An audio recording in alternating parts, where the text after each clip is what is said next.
Hello, ഇന്നത്തെ കഥയിലേക്ക് എല്ലാവർക്കും സ്വാഗതം. അങ്ങനെ എലിസബത്ത് പറഞ്ഞതൊന്നും വിശ്വസിക്കാൻ ഷാരി തയ്യാറാവുന്നില്ല. കിരണുമായിട്ട് പ്ലാൻ ചെയ്ത് വന്നത് പ്രകാരം എലിസബത്ത് തന്നോട് കള്ളം പറയാണ്. സരയു തൻ്റെ മകളാണ് തന്നെയാണ് ഷാരി ഇപ്പോഴും വിശ്വസിക്കുന്നത്. പക്ഷെ അത് കേട്ടപ്പോൾ എലിസബത്തിന് നല്ല ദേഷ്യം വരികയാണ്. കാരണം നമ്മൾ രണ്ടുപേരും പ്ലാൻ ചെയ്ത ആ ഒരു കാര്യം മൂന്നാമതൊരാൾ അറിഞ്ഞിട്ട് കൂടിയില്ല. മാത്രമല്ല, നിൻ്റെ കൂട്ടുകാരിയുടെ മകളല്ല അത്. വിശ്വസിക്കാൻ പറ്റുമെങ്കിൽ വിശ്വസിക്ക്. ഇനി അതല്ലാന്ന് നീ തെളിയിക്കുകയാണെങ്കിൽ ഞാൻ ഈ ജോലി അവസാനിപ്പിച്ചിട്ട് നീ പറയുന്ന എന്തും ചെയ്യാമെന്നൊക്കെ പറഞ്ഞ് വെല്ലുവിളിച്ചിട്ടാണ് എലിസബത്ത് പോകുന്നത്. അതുകൂടെ കേട്ടപ്പോൾ പിന്നെ ഷാരിക്ക് ചെറുതായിട്ടൊരു സംശയം വരികയാണ്. ഇനി കിരൺ പറഞ്ഞതുപോലെ തന്നെ സരയു തൻ്റെ മകളല്ലാതായിരിക്കുമോ എന്നൊക്കെയുള്ളൊരു സംശയത്തിലാണ് ഷാരി തിരിച്ച് വീട്ടിലേക്ക് പോരുന്നത്. അവിടെ എത്തിയ സമയത്ത് രാഹുൽ എന്തോ ചിന്തിച്ചുകൊണ്ട് അവിടെ ഇരിക്കുന്നുണ്ടായിരുന്നു. അപ്പോൾ രാഹുലിനെ തന്നെ തുറിച്ചു നോക്കിക്കൊണ്ടാണ് ഷാരി വരുന്നത്. അത് കണ്ടിട്ട് രാഹുൽ പറയുന്നുണ്ട്, നീ എന്തിനാണ് ഇങ്ങനെ തുറിച്ചു നോക്കുന്നത്? എനിക്ക് ഭ്രാന്തൊന്നും ഇല്ല. അപ്പോൾ ഷാരി തിരിച്ചു പറയുന്നുണ്ട്, മുമ്പും നിങ്ങൾ ഇങ്ങനെ തന്നെയല്ലേ പറഞ്ഞത്, നിങ്ങൾക്ക് കുഴപ്പമൊന്നുമില്ലെന്ന്. അപ്പോൾ രാഹുൽ പറയുന്നുണ്ട്, എനിക്ക് മുമ്പും കുഴപ്പമൊന്നും ഉണ്ടായിരുന്നില്ല. ഷോക്ക് തന്നതിന് ശേഷം തലയ്ക്ക് ചെറുതായിട്ട് പെരുപ്പുണ്ട്, അത്രയേ ഉള്ളൂ. അപ്പോൾ ഷാരി അതേ തുറിച്ചു നോട്ടം തന്നെ രാഹുലിനെ നോക്കിക്കൊണ്ട് പറയാണ്, എൻ്റെ പെരുവിരലിൽ നിന്ന് പെരുപ്പ് കയറിക്കൊണ്ടിരിക്കുക തലമണ്ടയിലേക്ക്.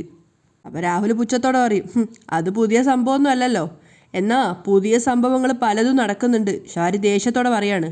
അപ്പോൾ രാഹുൽ ഒരു ചെറിയ സംശയത്തോടെ എഴുന്നേറ്റ് നിന്നിട്ട് ഷാരിയോട് ചോദിക്കുന്നുണ്ട്, നീ എന്തിനാ രൂപയുടെ വീട്ടിൽ പോയി താമസിച്ചത്? അപ്പോൾ ഷാരി പറയാം, നിങ്ങളുടെ ശല്യം സഹിക്കാൻ വയ്യാത്തത് കൊണ്ട്. തലയ്ക്ക് സുഖമില്ലാത്ത ഒരാൾക്കൊപ്പം എത്രയാന്ന് വിചാരിച്ചാൽ ജീവിക്കുക? അപ്പോൾ രാഹുലും പറയുന്നുണ്ട്, എൻ്റെ തലയ്ക്ക് ഒരു കുഴപ്പമില്ല. ഈ വീട്ടിലുള്ള എല്ലാവരുടെയും സമനില തെറ്റിക്കുന്നത് ഒറ്റയൊരുത്തനാ. അപ്പോൾ ഷാരിയുടെ വേറൊരു മുഖമാണ് കാണുന്നത്. എൻ്റെ മരുമകനെ പറ്റി പറയാനാണ് വരുന്നതെങ്കിൽ നിർത്തിക്കോ, അല്ലെങ്കിൽ നിങ്ങളുടെ നീളവും വണ്ണമൊന്നും ഞാൻ നോക്കത്തില്ല, കഴുത്തിന് പിടിച്ച് ഞാൻ ഞെക്കും. ഷാരി ഭദ്രകാളിയെ പോലെ ഉറഞ്ഞു തുള്ളുകയാണ്. എന്നിട്ട് അവർ സങ്കടത്തോടെ പറയുന്നുണ്ട്, ഒരു സമയത്ത് ഞാൻ കരുതി എൻ്റെ കുഞ്ഞിൻ്റെ അച്ഛനെന്ന് പറയുന്നത് എൻ്റെ മോളുടെയും മഹാഭാഗ്യാണെന്ന്. ഇന്നെനിക്ക് മനസ്സിലായി, നിങ്ങളെക്കൊണ്ട് ഒരു കാശിനും കൊള്ളില്ല എന്ന്. ഈ ലോകത്ത് ഏറ്റവും കഴിവുകെട്ട ജന്മമാണ് എൻ്റെ ഭർത്താവിൻ്റെ ജന്മം. അത് കേട്ടപ്പോൾ ആദ്യം രാഹുൽ ഞെട്ടുകയാണെങ്കിൽ പിന്നെ ദേഷ്യത്തോടെ പറയുന്നുണ്ട്, അത്രയ്ക്ക് സഹിക്കാൻ വയ്യെങ്കിൽ നമുക്ക് ഈ ബന്ധം അങ്ങ് പിരിയാടി. അത് കേട്ടപ്പോൾ തന്നെ ഷാരി പറയാണ്, അയ്യോ ഞാൻ എന്നോ പിരിയാൻ റെഡിയാ. അല്ലെങ്കിൽ തന്നെ ഞാൻ എൻ്റെ മോളുടെയും മരുമോൻ്റെയും കൂടെ ഫ്ലൈറ്റ് കയറി പോവുക. അത് കേട്ടപ്പോൾ രാഹുൽ പുച്ഛത്തോടെ ചിരിക്കുകയാണ്. അപ്പോൾ ഷാരി പറയുന്നുണ്ട്, പിന്നെ പിരിയേണ്ട കാര്യമൊന്നുമില്ല, പിന്നെ ആജീവനാന്തം പിരിഞ്ഞ പോലെ തന്നെയാ.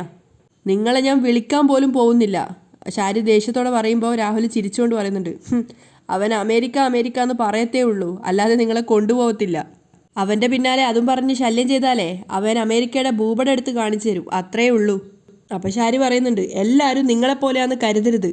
എൻ്റെ കുടുംബത്തിന് വേണ്ടി ഒരുപാട് കഷ്ടപ്പെട്ടവനാണ് ഞാൻ. എപ്പോഴെങ്കിലും ഞാൻ അത്യാഗ്രഹം കാണിച്ചിട്ടുണ്ടെങ്കിൽ, ഞാൻ ആർത്തി കാണിച്ചിട്ടുണ്ടെങ്കിൽ അത് നമ്മുടെ മോൾക്ക് വേണ്ടി മാത്രമാ. രാഹുൽ സങ്കടത്തോടെയാണ് പറയുന്നത്. ആ എന്നെയാ നിങ്ങൾ രണ്ടുപേരും ഭൂലോക കള്ളനായ ഒരുത്തിന് വേണ്ടി തള്ളി പറയുന്നത്. അപ്പോൾ ഷാരി പറയുന്നുണ്ട്, നിങ്ങളിപ്പോൾ ഭൂലോക കള്ളൻ എന്ന് പറഞ്ഞ ഞങ്ങളുടെ പൊന്നു മരുമോനേ ഉള്ളൂ ഇനി ഞങ്ങളുടെ രക്ഷയ്ക്ക്. ഇപ്പം എൻ്റെ മോളുടെ ഏറ്റവും വലിയ ബാധ്യതയാണ് അവളുടെ അച്ഛനായ നിങ്ങൾ. അത് നിങ്ങൾ മനസ്സിലാക്കിക്കോ എന്നും പറഞ്ഞ് ഷാരി രാഹുലിൻ്റെ അടിയിൽ നിന്ന് പോവുകയാണ്. ഷാരി മുറിയിലേക്ക് വരുമ്പോൾ സരി ഡ്രസ്സൊക്കെ മടക്കി വെക്കുകയാണ്. അപ്പം ഷാരി മനസ്സിൽ വിചാരിക്കുന്നുണ്ട്, കിരൺ അവളെ കൊണ്ട് കള്ളങ്ങൾ പറയിച്ചതാ എലിസബത്തിനെ കൊണ്ട്. അതുകൊണ്ട് സത്യങ്ങളൊക്കെ എൻ്റെ മോളോട് പറയണം. രൂപയും സേനനും കിരണൊക്കെ ചേർന്ന് എന്നെ കുരങ്ങ് കളിപ്പിക്കുകയാണെന്ന് ഇന്നെൻ്റെ മോൾ അറിയണം. അത് കഴിഞ്ഞ് താഴെ ഇരിക്കുന്ന സമനില തെറ്റിയ ആളും ഇതൊക്കെ അറിയണം. എന്നിട്ട് സരയുടെ അരികിലേക്ക് മോളെ എന്ന് വിളിച്ച് പറഞ്ഞ് പോകുമ്പോഴേക്കും ഷാരിയുടെ ഫോൺ റിങ് ചെയ്യുകയാണ്. എടുത്തു നോക്കിയപ്പോൾ കിരണാണ്. എന്താ? അപ്പോൾ കിരൺ പറയുന്നുണ്ട്, മോളോടും അവളുടെ അച്ഛനോടും നിങ്ങൾ എന്തെങ്കിലുമൊക്കെ പറഞ്ഞിട്ടുണ്ടെങ്കിൽ ഇനി നിങ്ങൾക്കൊരു വക്കീൽ നോട്ടീസ് വരും. ഷാരി ഇങ്ങനെ ഷോക്കായിട്ട് നിൽക്കുമ്പോൾ കിരൺ പറയുന്നുണ്ട്, കേസ് കൊടുക്കാൻ പോകുന്നത് ഞങ്ങളൊന്നുമല്ല, താരാൻ്റിയാ. ഷാരി ഇങ്ങനെ വാ പൊളിച്ച് ഞെട്ടിയിട്ട് കേട്ട് നിൽക്കുകയാണ്. പെട്ടെന്നുള്ള ഷോക്ക് മാറിയപ്പോൾ സരയു കാണുക ചോദിക്കുകയാണ്, എന്നെ പേടിപ്പിക്കാൻ നോക്കുകയാണോ നീയൊക്കെ? പേടിപ്പിക്കൊന്നുമല്ല. അങ്ങനെ കേസ് കോടതിയുടെ കീഴിൽ വന്നാൽ പിന്നെ DNA ടെസ്റ്റ് നടത്താൻ പോകുന്നത് കോടതിയായിരിക്കും. കിരൺ അങ്ങനെ പറയുന്ന കേട്ടപ്പോൾ ചെറുതല്ലാത്ത രീതിയിൽ ഷാരി ഒന്ന് പേടിക്കുന്നുണ്ട്. അവിടെ താരാൻ്റിയുടെ മോളാണ് സരയു എന്ന് തെളിഞ്ഞാൽ പിന്നെ നിങ്ങളുടെ മോള് മാത്രമല്ല, ലോകം മുഴുവൻ അറിയും സത്യങ്ങൾ. കിരണിൻ്റെ വാക്ക് കേട്ട സമയത്ത് ഷാരി വീണ്ടും ഒന്ന് ഞെട്ടുകയാണ്. അതുകൊണ്ട് നിങ്ങൾ വീണ്ടും വിചാരമില്ലാതെ ഓരോന്ന് ചെയ്തിട്ട് മകളുടെ മുന്നിൽ പോലും തല താഴ്ത്തി നിൽക്കേണ്ട അവസ്ഥയിലാക്കണ്ട. ഷാരി ഇങ്ങനെ ടെൻഷനോടെയാണ് കേട്ട് നിൽക്കുന്ന കിരണിൻ്റെ വാക്കുകൾ. അപ്പോൾ കിരൺ പറയുന്നുണ്ട്, അതല്ല, ഞാനും ഫോറൻസിക് ലാബിലെ മാഡവും കൂടെ നിങ്ങളെ തെറ്റിദ്ധരിപ്പിച്ചതാണെന്ന് തോന്നുന്നുണ്ടെങ്കിൽ നിങ്ങൾ പറയേണ്ടതെല്ലാം നിങ്ങളുടെ മോളോടും ഭർത്താവിനോടും പറഞ്ഞോളൂ. അത് പറഞ്ഞ് കിരൺ കോള് കട്ട് ചെയ്യാണ്. അപ്പോൾ ടെൻഷനോട് കൂടിയാണ് ഷാരി നിൽക്കുന്നത്. അപ്പം അമ്മയുടെ ആ ഒരു വെപ്രാളൊക്കെ കണ്ട സമയത്ത് സരയു ചോദിക്കുന്നുണ്ട്, ആരാ അമ്മയെ വിളിച്ചത്? അത് പിന്നെ എന്നൊക്കെ പറഞ്ഞ് പരിങ്ങുമ്പോഴേക്കും സരയു ഫോൺ എടുത്ത് നോക്കുകയാണ്. അപ്പോൾ കിരണിൻ്റെ നമ്പർ കണ്ടപ്പോൾ ചോദിക്കും, ഇവനാണോ വിളിച്ചത്? അവനെന്താ പറഞ്ഞത്? സരയു ചോദിക്കുകയാണ്. അത് പിന്നെ ഞാൻ അവൻ്റെ വീട്ടിൽ പോയി താമസിക്കുന്നത് അവനും അവൻ്റെ അച്ഛനും ഭാര്യയ്ക്കൊന്നും ഇഷ്ടമല്ലല്ലോ, അതിനെ ഭീഷണി മുഴക്കുക. ഷാരി ഇങ്ങനെ പമ്മിക്കൊണ്ടാണ് പറയുന്നത്. അപ്പോൾ സരയു പറയുന്നുണ്ട്, ഓഹോ അത് കൊള്ളാലോ, എന്നാ അമ്മ വാ, അവൻ്റെ വീട്ടിൽ ചെന്ന് അവൻ്റെ മുഖത്ത് നോക്കി 2 വർത്താനം പറയണം. വേണ്ട മോളെ, വഴക്കിനൊന്നും നിൽക്കണ്ട, ഷാരി പറയാണ്. അപ്പം സരയു സംശയത്തോട് ചോദിക്കും, അതെന്താ അമ്മ അങ്ങനെ? അവൻ വായി തോന്നിയതൊക്കെ വിളിച്ചു പറയുമ്പോൾ അമ്മ എന്നെക്കാട്ടിലും മുമ്പേ അങ്ങ് പോവേണ്ടതാണല്ലോ. ഫോണിൽ കൂടെ ഇപ്പം വായിൽ വരുന്നതെല്ലാം അങ്ങ് പറയേണ്ടതായിരുന്നല്ലോ. ഇവിടെയാണെങ്കിൽ അമ്മ എല്ലാം കേട്ടോണ്ടിരിക്കുകയാണല്ലോ. എങ്ങനെയാ സരയുവിനെ പറഞ്ഞ് മനസ്സിലാക്കുക എന്ന് പോലും അറിയാത്ത അവസ്ഥയിലാണ് ഷാരി ഉള്ളത്. പെട്ടെന്ന് തന്നെ പറയുന്നുണ്ട്, മോളെ ഞാനെൻ്റെ അന്വേഷണം തുടർന്നുകൊണ്ടിരിക്കുക. നമ്മളെ രൂപ പറ്റിച്ചോ ഇല്ലയോ എന്ന് ഇതുവരെ അറിയാൻ പറ്റിയിട്ടില്ലല്ലോ. അവിടെ റെക്കോർഡർ വെച്ചിട്ട് ഒന്നും അറിയാൻ പറ്റിയില്ലല്ലോ അമ്മേ, സരയു പറയുന്നുണ്ട്. ഇല്ല, പറ്റിയില്ല. അതെന്തുകൊണ്ടാണെന്ന് അറിയാനും കഴിഞ്ഞില്ല. സരയുവിനെ പറ്റിക്കാൻ വേണ്ടി അങ്ങനെയൊക്കെ പറഞ്ഞിട്ട് അവളുടെ മുഖത്തേക്ക് പേടിയോടുകൂടിയാണ് ഷാരി നോക്കുന്നത്. കല്യാണി വന്ന് കിരണിനോട് ചോദിക്കുന്നുണ്ട്, അവരവരുടെ ഭർത്താവിനോടും മോളോടും ചെന്ന് വിവരം പറഞ്ഞായിരുന്നോ? ഇതുവരെ പറഞ്ഞിട്ടില്ലെന്നാണ് വിശ്വാസം. ഏതായാലും ഞാൻ അവരൊന്ന് ഭീഷണിപ്പെടുത്തിയിട്ടുണ്ട്. അത് കേട്ടപ്പം കല്യാണി പറയുന്നുണ്ട്, ഒരിക്കലും സരയു താരാൻ്റിയെ അമ്മയായിട്ട് അംഗീകരിക്കില്ല. എങ്കിലും ഇത് കേസാവുകയാണെങ്കിൽ താരാൻ്റിക്ക് പിന്നെ അധികാരത്തോടെ അവരുടെ വീട്ടിലേക്ക് കയറി ചെല്ലാലോ, അവരുടെ മകളെ കാണാൻ. അപ്പോൾ കിരണ് പറയുന്നുണ്ട്, അതിലേക്കൊക്കെ കാര്യങ്ങൾ വലിച്ചഴക്കുന്നത് വലിയ കുഴപ്പമാണ് കല്യാണി. അവിടെ ബകാസുരന് മാത്രമല്ല അയാളുടെ മോൾക്കും എല്ലാം നഷ്ടപ്പെട്ടു എന്നൊരു ചിന്തയുണ്ടാവും. അങ്ങനെ വരുമ്പോഴാണ് അവരൊക്കെ മറ്റുള്ളവരുടെ തകർച്ച ആഗ്രഹിക്കുന്നത്. നമുക്കിപ്പോൾ പണമുണ്ട്, സ്വാധീനമുണ്ട്, പിന്നെ അച്ഛനെ പോലൊരാൾ നമ്മുടെ കൂടെയുള്ളപ്പോൾ നമുക്കൊന്നും പേടിക്കാനില്ല. എങ്കിലും കഴുത്തറ്റ മുങ്ങിയവരെ മറ്റുള്ളവർ മുക്കാൻ നോക്കിയാൽ അവർക്കും നഷ്ടങ്ങൾ ഉണ്ടാവില്ലേ കല്യാണി? സത്യങ്ങളൊക്കെ തിരിച്ചറിഞ്ഞ സരയുവിൻ്റെ സ്വഭാവം വെച്ച് അവൾ ചിലപ്പോൾ ആത്മഹത്യ ചെയ്യാൻ വരെ സാധ്യതയുണ്ട്. അങ്ങനെ അവൾ മരിക്കാൻ തീരുമാനിച്ചാൽ അതിനു മുമ്പ് അതിന് കാരണക്കാരായവരെ അവൾ ഇല്ലാതാക്കാൻ നോക്കും. പിന്നെ എൻ്റെ അങ്കിൾ എന്ന് പറയുന്നവൻ്റെ കാര്യം, ആഗ്രഹിച്ചതൊക്കെ കിട്ടാതെ വരുമ്പോൾ അത് നേടിയെടുത്തവരെ ഇല്ലാതാക്കാൻ അവരൊക്കെ ശ്രമിക്കൂ. അതുകൊണ്ട് ഇലക്കും മുള്ളിനും കേടില്ലാത്ത രീതിയിൽ കാര്യങ്ങളൊക്കെ പരിഹരിക്കണം.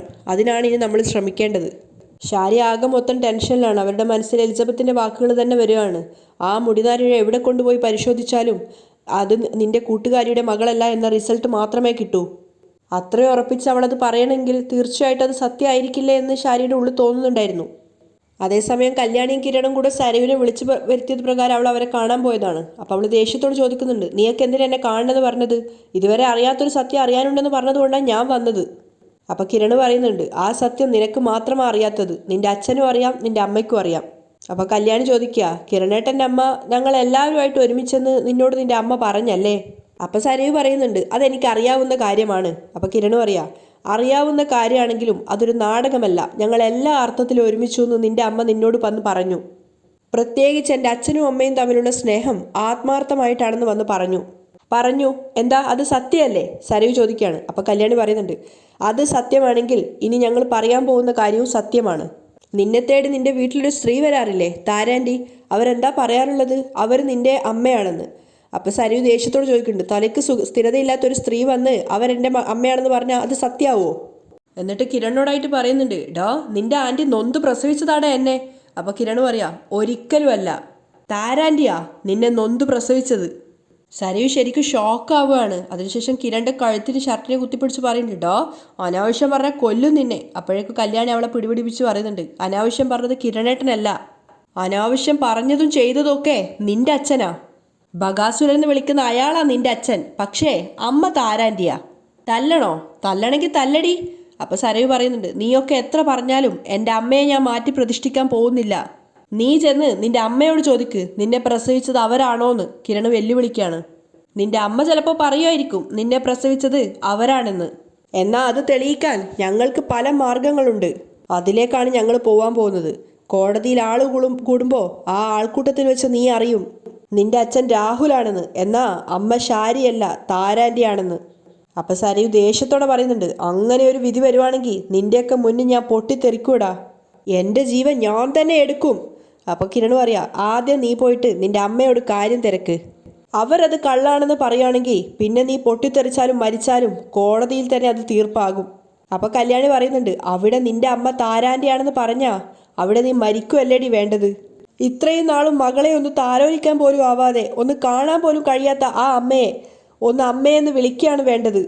അത് കേട്ടപ്പോൾ സരയുടെ ദേഷ്യം വരികയാണ്. പോടി, നിന്നെ ഒരുത്തി പ്രസവിച്ചില്ലേ, അവർ ചിലപ്പോൾ നിന്റെ അമ്മയായിരിക്കില്ല, എന്നാ എൻ്റെ അമ്മ മാറില്ലടി, ഒരിക്കലും മാറത്തില്ല. അതും പറഞ്ഞ് സരയു നേരെ പോയത് ശാരിയെ കാണാൻ വേണ്ടിയിട്ടാ. ശാരി ഇങ്ങനെ ടെൻഷൻ അടിച്ച് നിൽക്കുമ്പോഴാണ് സരയു ദേഷ്യത്തോടെ വിളിക്കുന്നത്, അമ്മേ. ശാരി ഞെട്ടനോടെ തിരിഞ്ഞു നോക്കുന്നുണ്ട്. എന്താ മോളെ, പേടിയോടുകൂടി ചോദിക്കുകയാണ്. ഞാൻ കേട്ടതൊക്കെ സത്യമാണോ? എന്ത്? കിരണും കല്യാണിയും എന്നെ കണ്ടിരുന്നു, എന്നിട്ട് ചില കാര്യങ്ങൾ പറഞ്ഞു. അപ്പോൾ പേടിച്ചുകൊണ്ട് ശാരി പറയുന്നുണ്ട്, എൻ്റെ മോളെ, അവളും അവനും അതുപോലെ ചന്ദ്രസേനനും സോണിയും രൂപയുമായിട്ട് വലിയ സ്നേഹത്തിലാ. രൂപയ്ക്ക് അവരോടുള്ള സ്നേഹം അത് അഭിനയമല്ല, അത് ആത്മാർത്ഥമായിട്ടുള്ളതാ. അത് പറയൂന്ന് പറഞ്ഞതിന് അവർ തിരിച്ചടിച്ചതാ മോളെ. ശാരി കരഞ്ഞുകൊണ്ട് സരയുവിനോട് പറയാണ്, എനിക്കതൊന്നും അറിയണ്ട. അമ്മയുടെ മോളല്ലേ ഞാൻ. താര എന്ന് പറയുന്ന ആ താഴ്ന്ന സ്ത്രീയുടെ മോളാണോ? ശാരി ഇങ്ങനെ ഷോക്കായിട്ട് കേട്ട് നിൽക്കുകയാണ്. അപ്പം സരയു വീണ്ടും ചോദിക്കുന്നുണ്ട്, അമ്മ എന്താ ഒന്നും പറയാത്തേ? മോളെ, നീ എൻ്റെ മോള് തന്നെയാ, ശാരി കരഞ്ഞോട് പറയാണ്. അപ്പം സരയു പറയുന്നുണ്ട്, അത് തെളിയിക്കാൻ ഇവിടെ ഒരുപാട് മാർഗങ്ങളുണ്ട്, നാളെ അതിനു വേണ്ടി ഞാൻ ശ്രമിക്കാൻ പോവുക. അപ്പം ശാരി ഞെട്ടിപ്പോകുന്നുണ്ട്. അതിനു മുമ്പ് ഇതിൽ എന്തെങ്കിലും സത്യം ഉണ്ടെങ്കിൽ അമ്മ എന്നോട് പറയണം. അപ്പം ശാരി ഇങ്ങനെ വിതുമ്പി കരഞ്ഞുകൊണ്ടിരിക്കുമ്പോൾ സരയു പോയി അവരെ പിടിച്ച് കുലുക്കി ചോദിക്കുകയാണ്, അമ്മ പറ, ഞാൻ അമ്മയുടെ മോളല്ലേ, പറയമ്മേ. പൊട്ടി പൊട്ടി കരഞ്ഞുകൊണ്ടാണ് സരയു ചോദിക്കുന്നത്. അതുപോലെ തന്നെ ശാരി മറുപടി പറയാനാവാതെ കരഞ്ഞുകൊണ്ടേ ഇരിക്കുകയാണ്. അപ്പോൾ സരയു ചോദിക്കുന്നുണ്ട്, എൻ്റെ അമ്മ അവരാണോ? ഏതു നേരം ഇവിടെ കയറി വന്ന് എന്നെ മോളാണെന്ന് പറയുന്ന അവളാണോ എൻ്റെ അമ്മ? എന്നെ നിങ്ങൾ ദത്തെടുത്തതാണോ? സരയു പൊട്ടി കരഞ്ഞുകൊണ്ട് ചോദിക്കുകയാണ്. അപ്പോൾ ശാരിയും കരഞ്ഞുകൊണ്ട് പറയുന്നുണ്ട്, ദത്തെടുത്തതൊന്നും അല്ല മോളെ, പക്ഷേ നിൻ്റെ അച്ഛൻ എന്തോ ഒരു ചതി ചെയ്തിട്ടുണ്ട്. അപ്പം സരയു വീണ്ടും പറയുന്നുണ്ട്, അതൊന്നും എനിക്ക് കേൾക്കണ്ട, ഞാൻ അമ്മയുടെ മോളാണെന്ന് മാത്രം എനിക്ക് അറിഞ്ഞാൽ മതി, പറയമ്മേ. സരയു കരഞ്ഞുകൊണ്ട് ചോദിക്കുകയാണ്. അപ്പം ശാരി പൊട്ടി പൊട്ടി കരഞ്ഞിട്ട് സരയുവിൻ്റെ മുന്നിൽ തൊഴുകയുമായിട്ട് നിൽക്കുകയാണ്, ഞാനല്ല എന്നൊരർത്ഥത്തിൽ. അത് കണ്ടപ്പോൾ സരയു ശരിക്കും ഷോക്കായി പോവുകയാണ്.